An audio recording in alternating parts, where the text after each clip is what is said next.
الحمد لله رب العالمين والصلاة والسلام على أشرف الأنبياء والمرسلين نبينا محمد وعلى آله ومن تبعهم بإحسان إلى يوم الدين أما بعد محترم دوستوں اور بھائیوں، السلام علیکم ورحمۃ اللہ وبرکاتہ۔ جیسا کہ آپ تمام لوگوں کو یہ بات معلوم ہوگی کہ اس سے پہلے یعنی 2 ہفتے دو ہفتے اس سے پہلے جس موضوع پر درس ہوا تھا وہ بڑا ہی پیارا موضوع تھا، اور وہ میاں بیوی کے ازواجی تعلقات اور ان کی زندگی میں خوشیاں یا زندگی گزارنے کے جو طریقے تھے اور شادی کے جو مقاصد تھے، ان تمام باتوں پر باتیں رکھی گئی تھی۔ آج بھی اسی تعلق سے کچھ باتیں آپ حضرات کے سامنے رکھنے کی کوشش کر رہا ہوں، جس کا موضوع ہے خاوند بیوی کے حقوق۔ محترم دوستوں اور بھائیوں، میں نے بتایا تھا کہ میاں بیوی یا خاوند بیوی کے جو حقوق ہیں وہ 3 قسم کے ہیں۔ سب سے پہلے نمبر پر مشترکہ حقوق، دونوں کے مشترکہ حقوق۔ دوسرے نمبر پر شوہر کے یعنی خاوند کے بیوی پر حقوق، اور پھر تیسرا جو نمبر تھا وہ بیوی کے خاوند پر کچھ حقوق ہیں۔ اور اس میں سے میں نے پہلے نمبر کا جو مشترکہ حقوق ہے اس پر میں نے بات کر لی ہے۔ آج کے درس کے اندر میاں بیوی کے حقوق کے بارے میں، میاں کے یعنی خاوند کے بیوی پر کیا کیا حقوق ہیں، یا پھر بیوی کے خاوند پر کیا حقوق ہیں، اس کا ذکر ہوگا۔ محترم دوست اور بھائیوں، بیوی پر خاوند کے کچھ حقوق ہیں، ذرا اس کو آپ سماعت فرمائیں۔ سب سے پہلے نمبر پر یہ ہے کہ خاوند کی خدمت۔ عرف عام اور دستور کے مطابق خاوند کی خدمت کرنا بیوی پر خاوند کا حق ہے۔ چنانچہ حسین بن محسن رضی اللہ عنہ سے روایت ہے کہ ان کی پھوپھی نبی صلی اللہ علیہ وسلم کے پاس آئیں، اسی کام سے ان کی پھوپھی آئی تھیں، اور جب اپنی بات رکھ لیں تو اس کے بعد نبی صلی اللہ علیہ وسلم نے ان سے پوچھا، کیا تمہارا خاوند موجود ہے یعنی زندہ ہے ابھی؟ تو حضرت حسین بن محسن کی پھوپھی نے کہا، جی ہاں، میرے خاوند ابھی زندہ ہیں، موجود ہیں۔ آپ صلی اللہ علیہ وسلم نے پوچھا، تم اس سے کیسا سلوک کرتی ہو؟ اپنے خاوند سے کیسا سلوک کرتی ہو، کیسا برتاؤ رکھتی ہو؟ ان کی پھوپھی نے کہا، میں ہر طرح سے ان کی خدمت کرتی ہوں، سوائے اس کے کہ میں عاجز آ جاؤں، پریشان ہو جاؤں۔ تو آپ صلی اللہ علیہ وسلم نے ارشاد فرمایا، فانظری این انتی منہ فانما ہوا جنتک و نارک۔ آپ نے فرمایا، تم اس سے کیسا سلوک کرتی ہو، ذرا اس بات کا اچھی طرح سے جائزہ لے لینا، اور یاد رکھنا کہ وہی تمہاری جنت ہے اور وہی تمہارے لیے جہنم ہے۔ محترم دوست اور بھائیو، اس حدیث کا مفہوم یہ ہے کہ اگر بیوی اپنے خاوند کی خدمت گزار ہو تو وہ اس کی بدولت جنت میں داخل ہو سکتی ہے، بلکہ جنت میں جائے گی، اور اگر وہ خاوند کی خدمت گزار نہیں ہے تو وہ جہنم میں جائے گی۔ اس حدیث کا یہ مفہوم ہے، اور اس دور کی خواتین کو اس امت کی اولین خواتین کے نقش قدم پر چلنا چاہیے، جو اپنے خاوند یا خاوندوں کی خدمت کیا کرتی تھیں اور اس سلسلے میں کوئی کوتاہی نہیں کرتی تھی۔ صحابیات رضی اللہ عنہ، حضرت فاطمہ رضی اللہ عنہا جو کہ نبی صلی اللہ علیہ وسلم کی لخت جگر ہیں، صاحبزادی ہیں، اور آپ صلی اللہ علیہ وسلم نے انہیں جنت کی عورتوں کی سردار کہا ہے، اس کی بشارت دی ہے آپ صلی اللہ علیہ وسلم نے۔ وہ اپنے خاوند حضرت علی رضی اللہ عنہ کی خدمت کیا کرتی تھی، اور گھر کے کام کاج میں محنت و مشقت کا عالم یہ تھا کہ چکی پیس کر ہاتھوں پر چھالے پڑ گئے تھے، اور جب نبی کریم صلی اللہ علیہ وسلم کے پاس چند قیدی آئے تو وہ آپ صلی اللہ علیہ وسلم کی خدمت میں حاضر ہوئی تاکہ آپ صلی اللہ علیہ وسلم سے خادم کا سوال کر سکیں کہ ابا جان، آپ کے پاس کچھ خادم آئے ہوئے ہیں، کچھ قیدی ہیں، آپ اس میں سے مجھے ایک خادم دے دیجئے جو میرے گھر کے کام کاج کو سنبھالے، کام کاج کرے۔ لیکن نبی کریم صلی اللہ علیہ وسلم اس وقت گھر کے اندر موجود نہیں تھے، وہ واپس لوٹ گئیں۔ ان کے جانے کے بعد نبی کریم صلی اللہ علیہ وسلم جب گھر کے اندر آئے تو حضرت عائشہ رضی اللہ عنہا نے نبی کریم صلی اللہ علیہ وسلم سے آپ صلی اللہ علیہ وسلم کی بیٹی کے آنے کا واقعہ بتایا کہ وہ آئی تھی اور آپ صلی اللہ علیہ وسلم سے ایک غلام کا مطالبہ کر رہی تھی۔ نبی کریم صلی اللہ علیہ وسلم نے جب یہ سنا تو اپنی بیٹی حضرت فاطمہ اور اپنے داماد حضرت علی رضی اللہ عنہ کے گھر گئے اور انہیں مخاطب کرتے ہوئے فرمایا، کیا میں تمہیں وہ چیز نہ بتاؤں جو اس خادم سے بہتر ہے جس کا تم نے مجھ سے سوال کیا ہے؟ جب تم اپنے بستر پر آؤ تو 34 مرتبہ اللہ اکبر اور 33 مرتبہ سبحان اللہ اور 33 مرتبہ الحمدللہ پڑھ لیا کرو، یہ تمہارے لیے خادم سے بہتر ہے، تمہارے لیے خادم سے بہتر ہے۔ اور حضرت اسماء بنت ابی بکر رضی اللہ عنہا کہتی ہیں کہ مجھ سے حضرت زبیر رضی اللہ عنہ نے اس وقت شادی کی جب ان کے پاس کوئی جائیداد نہیں تھی، کوئی مال و دولت نہیں تھی، نہ کوئی غلام تھا ان کے پاس، صرف ایک اونٹ اور ایک گھوڑا تھا۔ میں ان کے گھوڑے کو گھاس چارہ ڈالتی اور اونٹ پر پانی لاد کر کے میں لے آتی تھی اور خود ان کے ڈول کو سیتی تھی اور خود آٹا گوندتی تھی، یعنی بہت کام کرتی تھی گھر کا۔ کہتی ہیں البتہ میں روٹی بنانا نہیں جانتی تھی، روٹی کیسے بنائی جاتی ہے، تو پڑوس کی خواتین، انصاری خواتین کو کہتی ہیں کہ مجھے انصاری خواتین نے روٹی بنا کر کے پکا کر کے دیتی تھی، وہ لوگ، مجھے بنانا نہیں آتا تھا۔ اور وہ سچی محبت کرنے والی خواتین تھیں جو زمین نبی کریم صلی اللہ علیہ وسلم نے حضرت زبیر رضی اللہ عنہ کو دی تھی۔ فرماتی ہیں کہ بطور جو جاگیر اللہ کے نبی صلی اللہ علیہ وسلم نے میرے شوہر حضرت زبیر کو کچھ زمین دی تھی، وہ تقریباً 2 میل کے فاصلے پر تھا اور میں اس میں گٹھلیاں چننے جاتی تھی اور اپنے سر پر وہاں سے گٹھلیاں اٹھا کر کے لاتی تھی۔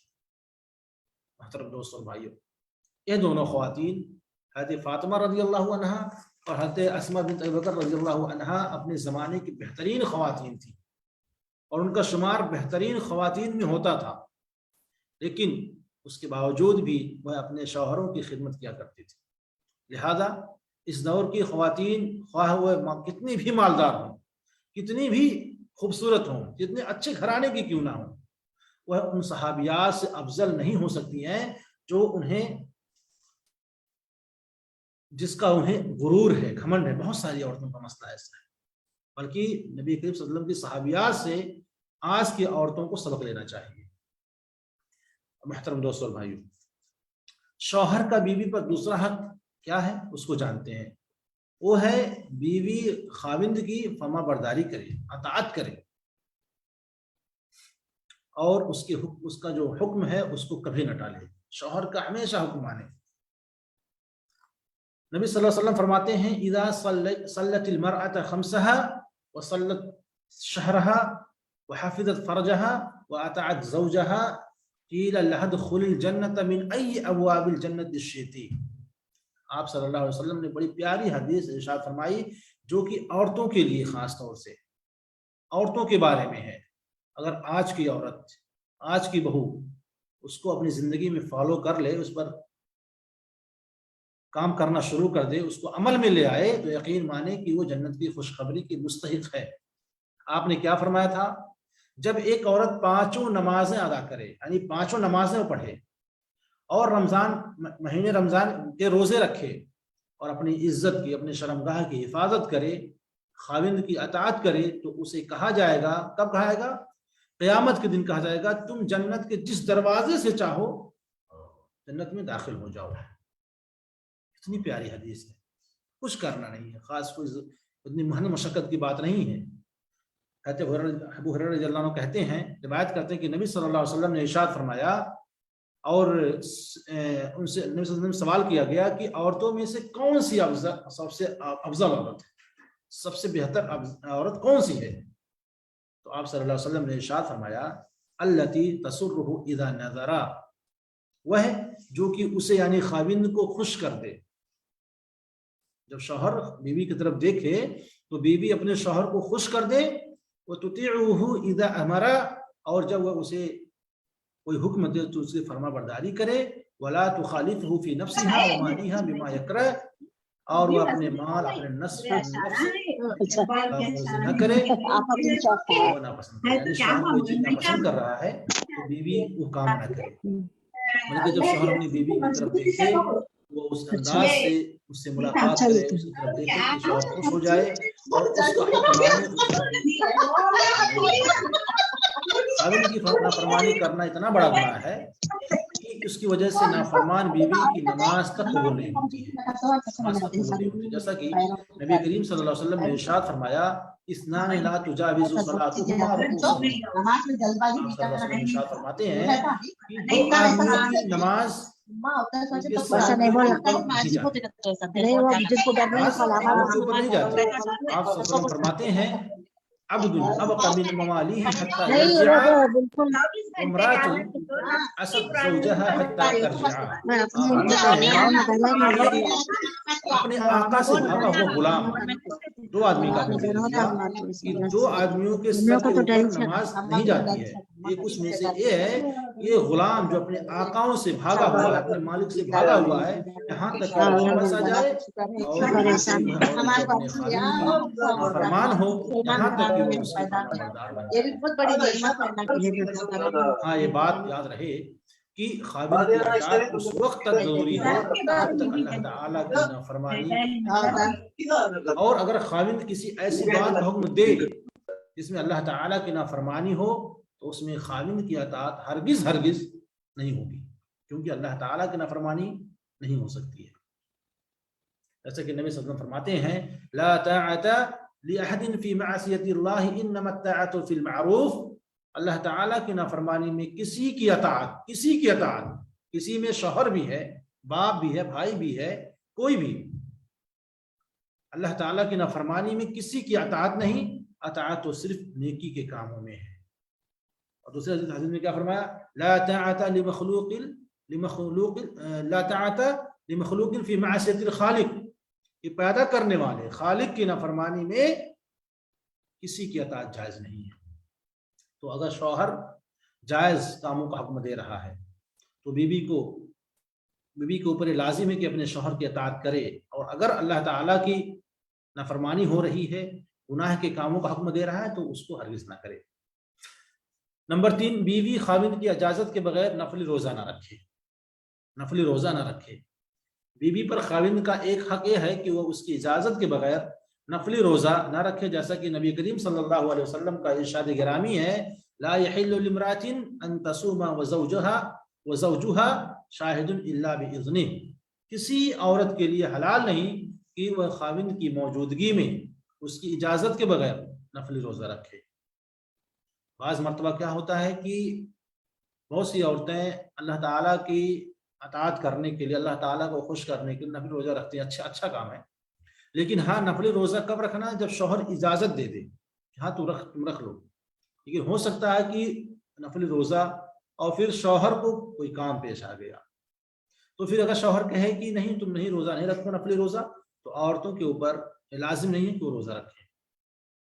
چوتھی بات، بیوی خاوند کے مال اور اس کی جائیداد کی حفاظت کرے۔ بیوی پر خاوند کا ایک حق ہے کہ وہ اس کے مال اور جائیداد کی حفاظت کرے اور خاوند کی اجازت کے بغیر اس کے مال میں کوئی تصرف نہ کرے، کوئی فضول خرچی نہ کرے۔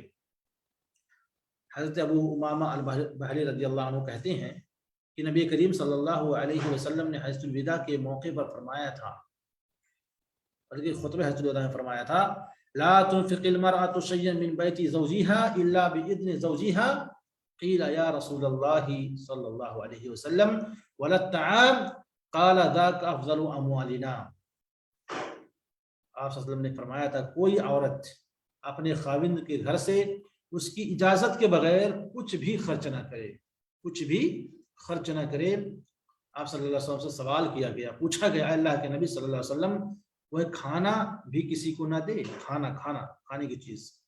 آپ نے فرمایا تھا کھانا تو ہمارا بہترین مال ہے، کھانا بہترین افضل اموالنا، یعنی کوئی چیز نہیں دے سکتی، کھانا تو سب سے بہتر چیز ہے، اس کو بھی نہیں دے سکتی۔ اگر خاوند کہے نہیں دینا تو نہیں دینا ہے۔ محترم دوستوں اور بھائی، یہ چیزیں میں بتا رہا ہوں، اگر بیوی اپنی زندگی میں اس کو لے آئے، یقین مانے زندگی خوشیوں سے بھر جائے گی۔ آئیے آگے بڑھتے ہیں۔ بیوی خاوند کی اجازت کے بغیر گھر میں کسی کو داخل ہونے کی اجازت نہ دے۔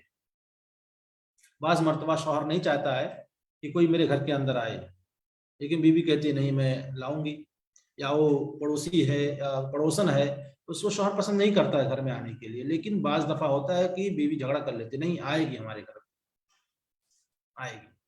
بیوی پر خاوند کا ایک حق یہ ہے کہ وہ خاوند کی اجازت کے بغیر گھر میں کسی کو داخل ہونے کی اجازت نہ دے۔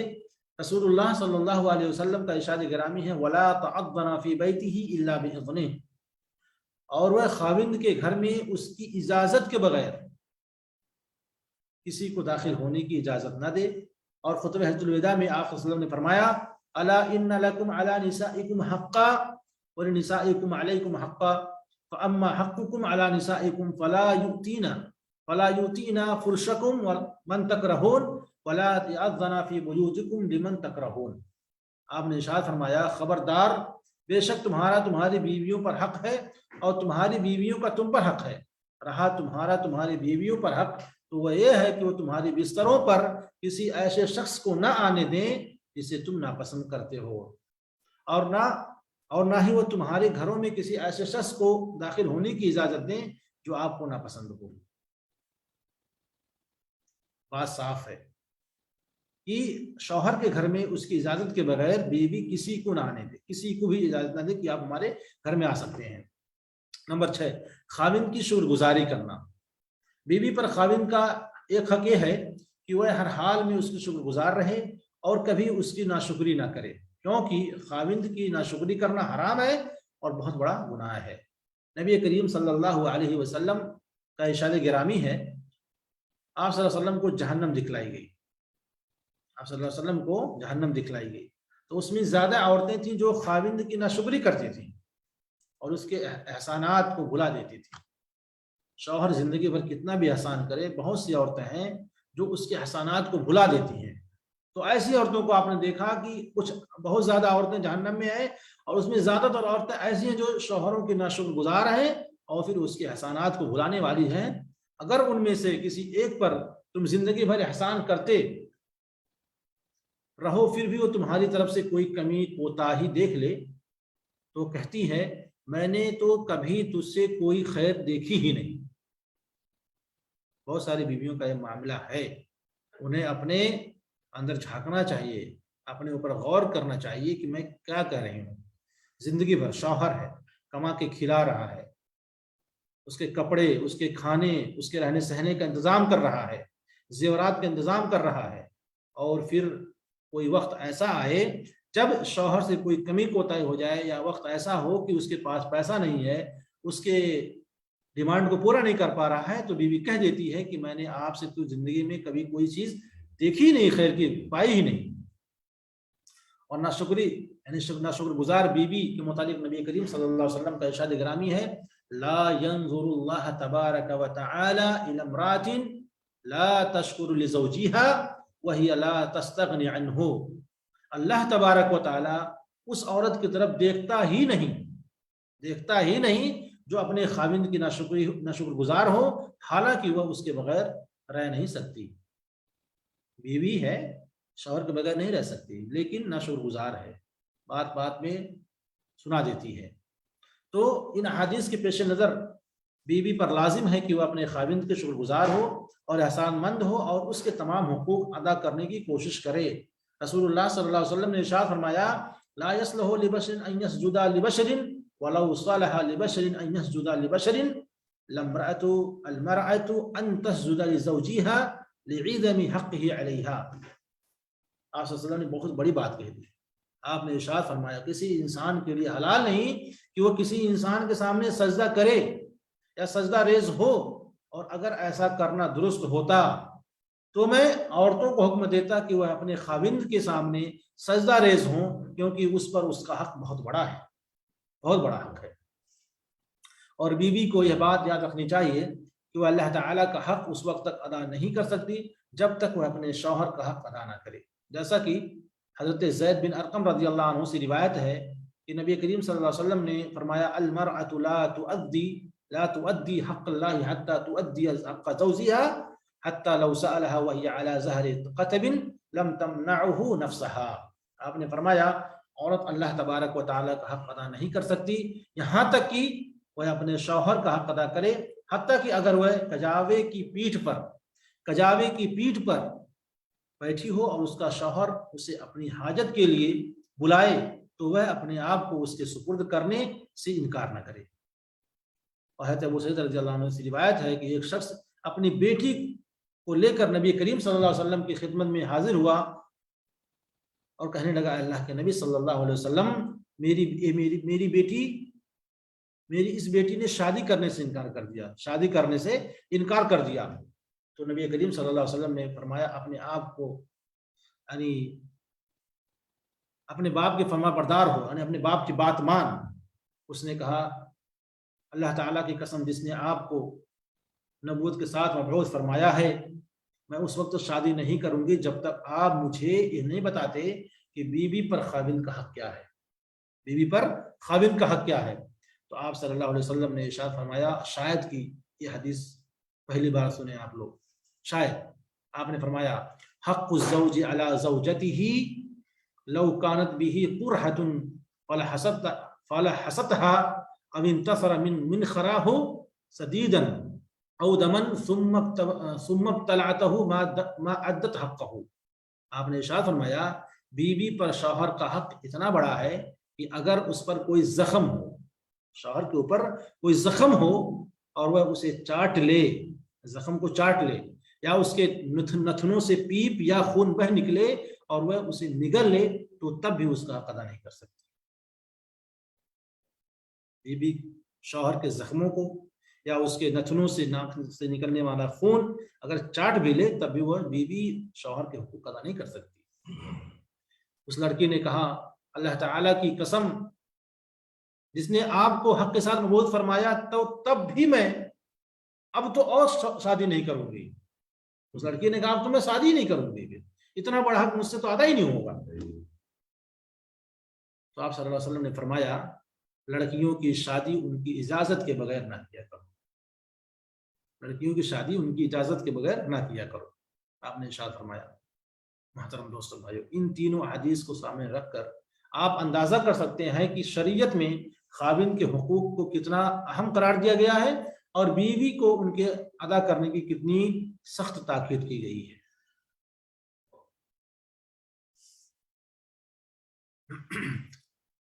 بیوی پر خاوند کے حقوق ابھی آپ نے سماعت فرما لیے ہیں، اب آئیے خاوند پر بیوی کے حقوق بھی جان لیجیے۔ جو باتیں میں نے بتائیں وہ تو خاوند کے حقوق تھے بیوی پر، اب بیوی کا حق کیا ہے شوہر پر، اس کو سماعت فرمایا۔ سب سے پہلے نمبر پر حق مہر۔ خاوند پر بیوی کا پہلا حق یہ ہے کہ وہ اسے حق مہر ادا کرے۔ اللہ تعالیٰ کا فرمان ہے وَآتُوا النِّسَاءَ صَدُقَاتِهِنَّ نِحْلَةً فَإِن تِبْنَ لَكُمْ عَنْ شَيْءٍ مِّنْهُ نَفْسًا فَكُلُوهُ هَنِيًّا مَرِيًّا۔ اللہ تعالیٰ فرماتے ہیں اور عورتوں کو ان کے حق جو ہے مہر، جو حق مہر ہے، راضی خوشی عطا کرو، راضی خوشی دے دو۔ ہاں اگر وہ خود اپنی خوشی سے کچھ مہر چھوڑ دیں تو اسے شوق سے خوش ہو کر کھاؤ۔ یعنی اب تو حق مہر لوگ دیتے ہیں، اب تو معروف ہے، پہلے زمانے میں تھا، سنا جا رہا ہے کہ بزرگ جو تھے اس زمانے میں حق مہر جو ہے نکاح پڑھوا لیتے تھے، لیکن بہت سارے لوگ بعد میں معاف کروا لیتے تھے کہ بھائی معاف کر دو، ہے نہیں کہاں سے دیں۔ محترم دوستو بھائی، اس آیت میں غور فرمائیں کہ عورتوں کا مہر انہیں ادا کرنے کا حکم دیا گیا ہے، لہذا شوہروں پر لازم ہے کہ وہ اللہ تعالیٰ کے اس حکم کی تعمیل کرتے ہوئے اپنی بیوی کو ان کا حق مہر ادا کریں۔ ہاں اگر کوئی عورت اپنی خوشی سے، راضی سے، مرضی سے کچھ مہر معاف کر دے تو وہ مرد کے لیے حلال ہے، لیکن سرے سے اس کو اس کا حق نہ دینا یا سرے سے حق ادا نہ کرنا، اس کا انکار کر دینا، یہ بہت بڑا گناہ ہے۔ یا زبردستی اس سے حق مہر معاف کروا لینا۔ بہت سارے لوگ کہتے ہیں میں دوں گا ہی نہیں، جو کرنا ہو کر لے، تو زبردستی سے اس کا حق مہر جو ہے معاف کروا لینا بہت بڑا جرم ہے، اور عورت پر ظلم و زیادتی کی بہت بڑی بات ہے۔ اس کی سنگینی کا اندازہ آپ اس حدیث سے کر سکتے ہیں کہ نبی کریم صلی اللہ علیہ وسلم نے ارشاد فرمایا ایما رجل تزوج امرأة على ما قل من المہر او کثر ليس في نفسه أن يؤدي إليها حقها خدعها فمات ولم يؤدي إليها حقها لقي الله يوم القيامة وهو زان. دیکھیے حق مہر ادا نہ کرنا زبردستی ہو یا خوشی سے، اگر بیوی چھوڑ دے تو الگ بات ہے، لیکن زبردستی یہ حرام ہے۔ آپ نے فرمایا جو شخص کم یا زیادہ حق مہر پر کسی عورت سے شادی کرے اور اس کے دل میں اس کا حق ادا کرنے کا خیال ہی نہ ہو کہ میں دوں گا ہی نہیں، تو وہ اس سے دھوکہ کرتا ہے، پھر اس حال میں اس کی اگر موت ہو گئی یا موت آ جائے کہ ابھی اس نے اس کا حق مہر ادا نہیں کیا تھا، تو قیامت کے دن اللہ رب العالمین کے سامنے اس حالت میں آئے گا کہ اللہ تعالیٰ سے اس حالت میں ملے گا کہ وہ زانی یعنی بدکار ہوگا، بدکار ہوگا۔ اس حدیث سے پتہ چلتا ہے حق مہر کے سلسلے میں ظلم و زیادتی کا ایک پہلو یہ بھی ہے کہ شوہر کی جانب سے اگر بیوی کو اس کا حق مہر ادا کر دیا جائے تو بعض اوقات اس کا والد، لڑکی کا، بیوی کا والد، اس کا والد جو ہے اس پر قبضہ کر لیتا ہے، قبضہ کر لیتا ہے، حالانکہ حق مہر تو خالصتاً بیوی کا ہی حق ہوتا ہے جو اسے ہی ملنا چاہیے۔ ہاں اگر عورت اپنی خوشی سے مہر کا کچھ حصہ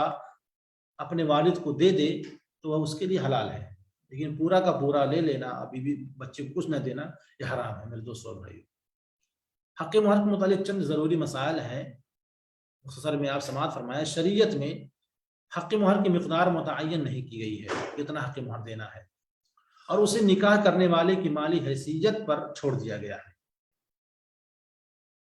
اس لیے ہر شخص اپنی طاقت کے مطابق ہی حق مہر دینے کا پابند ہے، اور اسے اتنا حق مہر ہی طے کرنا چاہیے جو وہ بآسانی ادا کر سکے، یہ بات جانیں، بآسانی ادا کر سکے۔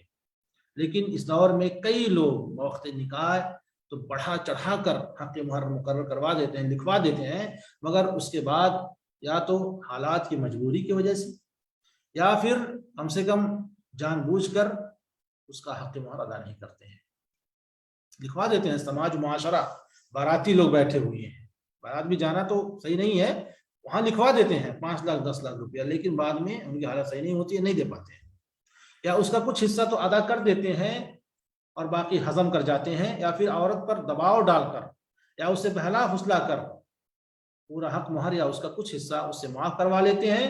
تو اس ظلم و زیادتی تک نوبت ہی کیوں آئے اگر شروع ہی میں حق مہر اپنی طاقت کے مطابق کم لکھوایا جائے یا کم بتایا جائے۔ محترم دوستوں، اللہ تعالیٰ کا فرمان ہے لا یکلف اللہ نفسا الا وسعها، اللہ تعالیٰ کسی نفس کو، کسی جان کو اس کی طاقت سے زیادہ مکلف نہیں بناتا، جتنا آپ کے پاس اتنا ہی دیں۔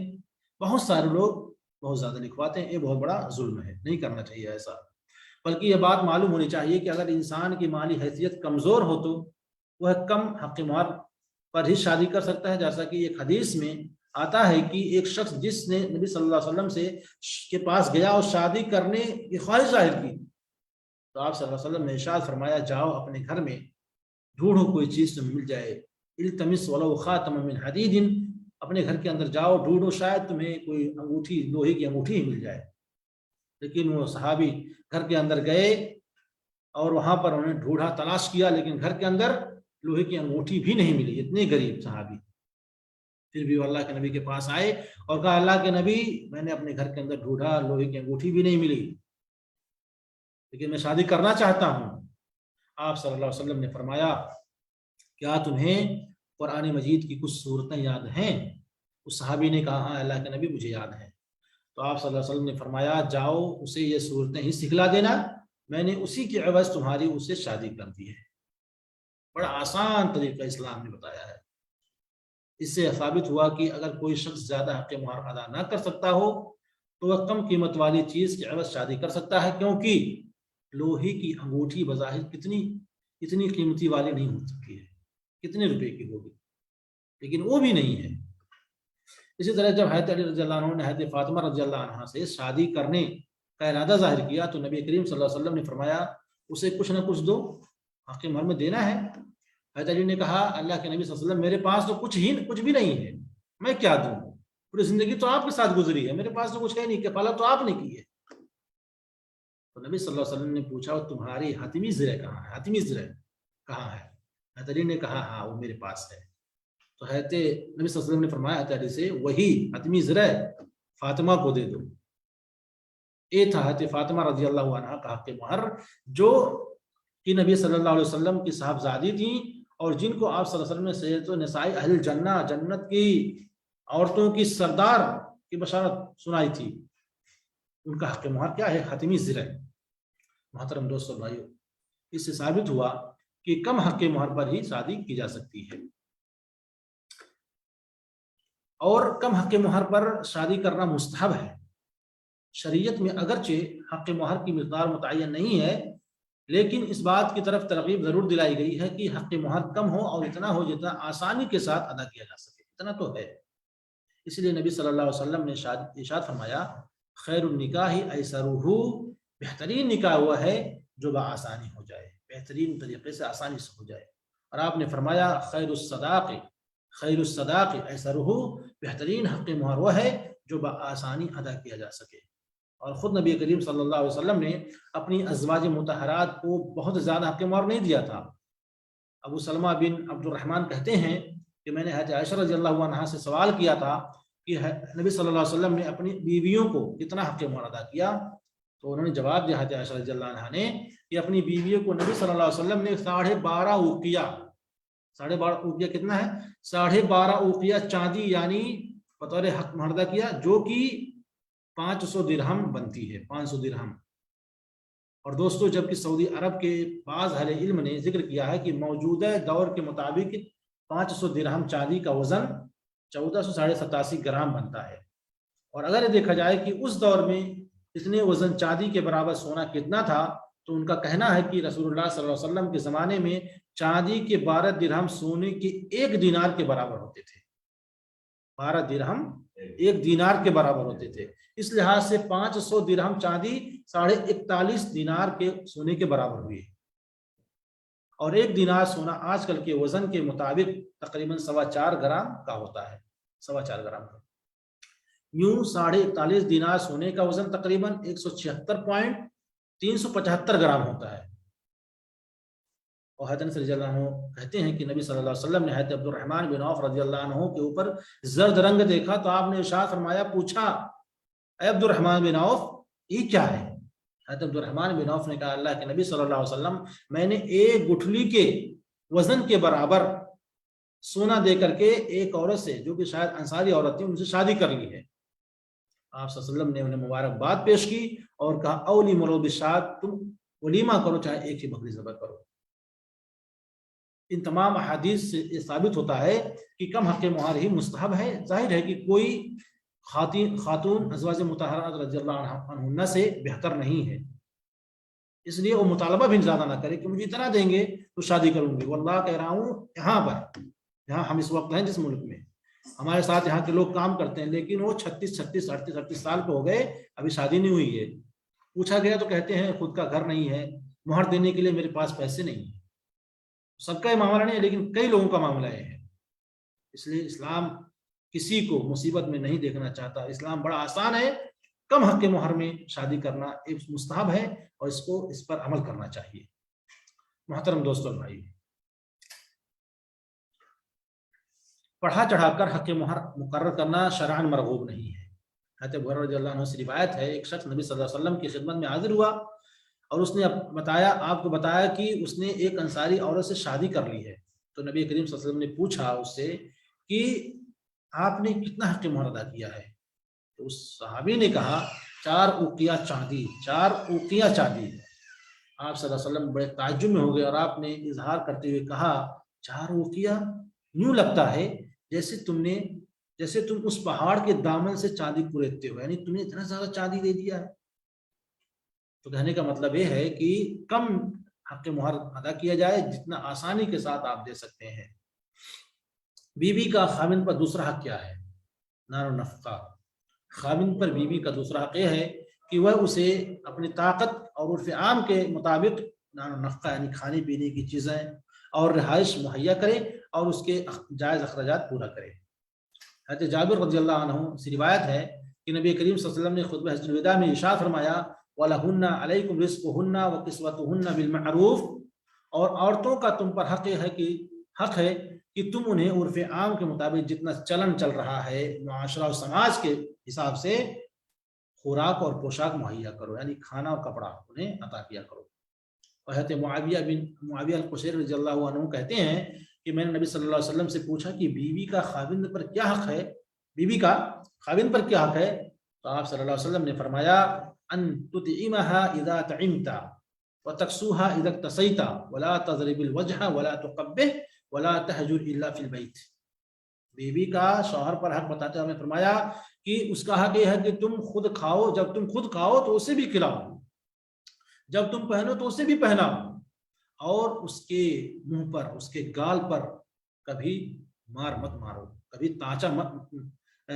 چاٹا مت مارو، اور گالی گلوچ مت کیا کرو، اور اگر اسے چھوڑنا ہی ہے تو اس کو اس کے گھر میں ہی چھوڑ دو، یعنی اسے بے عزت نہ کرو، لوگوں کے سامنے مت مارو، اس کو کھلاؤ پلاؤ، خوش رکھو۔ محترم دوستو بھائی، ان تمام احادیث سے ثابت ہوا کہ بیوی کا نان و نفقہ اور لباس وغیرہ خاوند کے ذمہ ہے، اور خاوند کو یہ بات یاد رکھنی چاہیے کہ وہ جو کچھ اپنے عیال پر خرچ کرے گا، اگر اس میں سے وہ اپنی نیت درست کر لے اور اللہ تعالیٰ سے اجر و ثواب طلب کرتے ہوئے یا اس کا طلبگار ہوتے ہوئے وہ کام انجام دے، تو اس کے لیے صدقہ لکھا جاتا ہے، صدقہ لکھا جاتا ہے۔ حضرت سعد بن ابی وقاص رضی اللہ عنہ سے روایت ہے، فرماتے ہیں کہ آپ صلی اللہ علیہ وسلم نے ارشاد فرمایا وَإِنَّكَ لَن تُنْفِقَ نَفْقَةً تَبْتَغِي بِهَا وَجْهَ اللَّهِ إِلَّا أُجِرْتَ عَلَيْهَا حَتَّى مَا تَجْعَلُ فِي امْرَأَةٍ، اور تو جو بھی خرچ کرے گا اس پر تجھے اجر دیا جائے گا، بشرطے کہ تو اس کے ذریعے اللہ تعالیٰ کی رضا کا طلبگار ہو، حتیٰ کہ جو لقمہ اپنی بیوی کے منہ میں ڈالے گا اس پر بھی تجھے اجر ملے گا، ثواب ملے گا۔ اور حضرت ابو مسعود رضی اللہ عنہ سے روایت ہے کہ نبی کریم صلی اللہ علیہ وسلم نے ارشاد فرمایا اذا انفق الرجل على اهله نفقة وهو يحتسبها كانت له صدقة، جب ایک شخص اپنے گھر والوں پر خرچ کرے اور وہ اجر کا طلبگار ہو تو اس کے لیے صدقہ بن جاتا ہے۔ حضرت ابو ہریرہ رضی اللہ عنہ ارشاد فرماتے ہیں کہ نبی صلی اللہ علیہ وسلم نے ارشاد فرمایا دینار انفقته في سبيل الله، یہاں اس حدیث میں 4 دینار کی بات ہوگی، آپ سماعت فرمائے دینار انفقته في سبيل الله، ودینار انفقته في رقبة، ودینار تصدقت به على مسکین، ودینار انفقته على اهلك اعظمها اجرا الذي انفقته على اهلك۔ اس حدیث میں 4 دینار کی بات ہے۔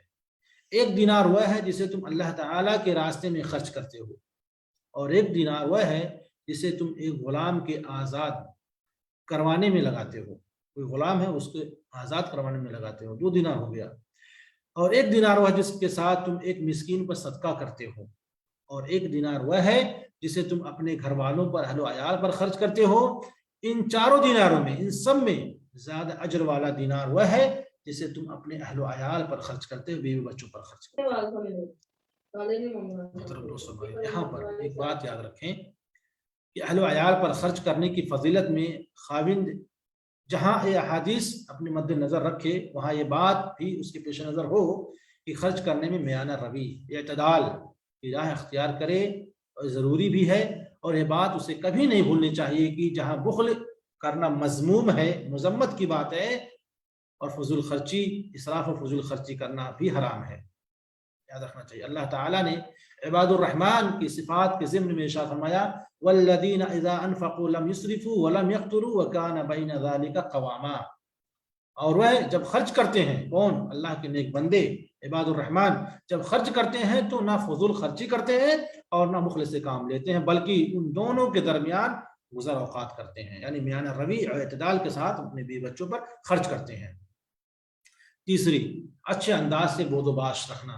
خاوند پر بیوی کا ایک حق یہ بھی ہے کہ وہ اس کے ساتھ اچھے طریقے سے بود و باش رکھے، جیسے کہ اللہ تعالیٰ فرماتے ہیں وَعَاشِرُوهُنَّ بِالْمَعْرُوفِ فَإِن كَرِهْتُمُوهُنَّ فَعَسَىٰ أَن تَكْرَهُوا شَيْئًا وَيَجْعَلَ اللَّهُ فِيهِ خَيْرًا كَثِيرًا، اور ان کے ساتھ بھلے طریقے سے، اچھے طریقے سے، بہترین طریقے سے زندگی بسر کرو۔